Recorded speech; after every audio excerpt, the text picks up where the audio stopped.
আগামী জাতীয় সংসদ নির্বাচনে প্রতিটি ভোট কেন্দ্রে সেনা মোতায়েন করার দাবি জানিয়েছে বাংলাদেশ জামায়াত ইসলামী। আর প্রার্থীর ব্যয় বাড়ানোর কথা কমিশনে তুলে ধরেছে এনসিপি।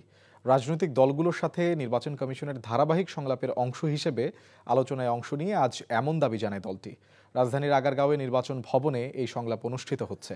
একই সাথে ভোট কেন্দ্রে সিসি ক্যামেরা স্থাপনের সিদ্ধান্ত থেকে কমিশন কেন সরে এসেছে সে বিষয়ে উদ্বেগ প্রকাশ করে প্রতিটি ভোট কেন্দ্রে সিসি ক্যামেরা স্থাপনের দাবি জানায় দলটি। এদিকে সংলাপে অংশ নেয়া জাতীয় নাগরিক পার্টি এনসিপি পোস্টার ব্যবহারের উপর নিষেধাজ্ঞা প্রত্যাহার, প্রার্থীর ব্যয় বাড়ানো সহ বেশ কিছু দাবি জানিয়েছে। সংলাপের সূচনা বক্তব্যে প্রধান নির্বাচন কমিশনার এএমএম নাসির উদ্দিন বলেন, বিগত নির্বাচনগুলোতে ভোটাররা নির্বাচন বিমুখ হয়ে পড়েছিল।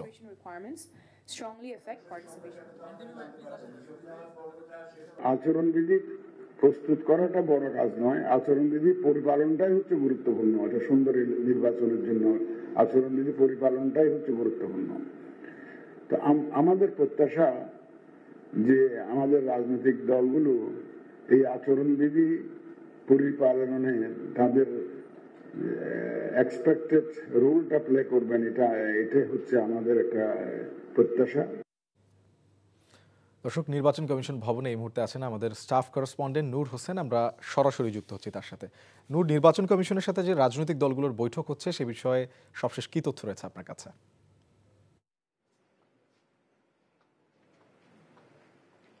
নির্বাচন কমিশনের সঙ্গে ধারাবাহিক যে সংলাপ চলছে সেই সংলাপের অংশ হিসেবে সকালের যে সেশন, সেই সেশনে বাংলাদেশ জামায়াত ইসলামী, জাতীয় নাগরিক পার্টি সহ গণসংহতি আন্দোলন, ইনসানিয়াত বিপ্লব সহ 7টি রাজনৈতিক দল নির্বাচন কমিশনের সঙ্গে, নির্বাচন কমিশনের যে অফিসার রয়েছেন তাদের সঙ্গে, কর্মকর্তাদের সঙ্গে সংলাপ করেছেন এবং বিভিন্ন বিষয়ে তাদের যেই দাবি দাওয়াগুলো রয়েছে, তাদের যে সুপারিশগুলো রয়েছে সেগুলো তারা কমিশনের কাছে তুলে ধরেছেন।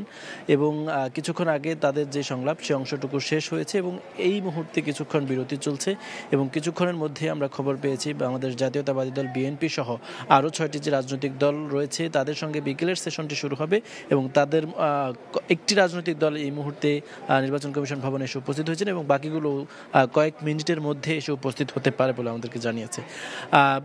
জামায়াত ইসলামের পক্ষ থেকে সকালের যে সেশনটি হয়েছে সেখানে তারা বেশ কিছু দাবি জানিয়েছেন। তারা সরকারি যে কর্মকর্তা রয়েছেন যারা নির্বাচনী কার্যক্রমের সঙ্গে জড়িত থাকবেন তাদের বোধের ব্যাপারে কথা বলেছেন। নির্বাচনের যেই আচরণবিধি রয়েছে সেই আচরণবিধিতে সংশোধনীর ব্যাপারে কথা বলেছেন। ভোট কেন্দ্রগুলোতে সিসি ক্যামেরা বসানোর ব্যাপারে কথা বলেছেন। প্রত্যেকটি ভোট কেন্দ্রে সেনাবাহিনী সদস্য 5 জন, অন্তত 3 জন সদস্য মোতায়েন রাখার দাবি তারা জানিয়েছেন। এছাড়া জাতীয় নাগরিক পার্টির পক্ষ থেকেও বেশ কিছু দাবি জানানো হয়েছে। তবে নির্বাচন কমিশনের পক্ষ থেকে সবশেষ একজন নির্বাচন কমিশনার তাদের যে দাবিগুলো রয়েছে সেগুলোর বিষয়ে কথা বলেছেন এবং সেখানে তিনি সবচেয়ে বেশি জোর দিয়েছেন সব রাজনৈতিক দলের যদি সদিচ্ছা থাকে এবং জনগণকে যদি উৎসবমুখর পরিবেশে ভোট কেন্দ্রে নিয়ে যাওয়া হয় সেক্ষেত্রে সুষ্ঠু নির্বাচন করা সম্ভব হবে। তবে প্রত্যেকটি ভোট কেন্দ্রে 3 জন 5 জন করে সেনা সদস্য মোতায়েন করবার সক্ষমতা এই মুহূর্তে নির্বাচন কমিশনের বা সরকারের নেই বলে তারা জানিয়ে দিয়েছেন।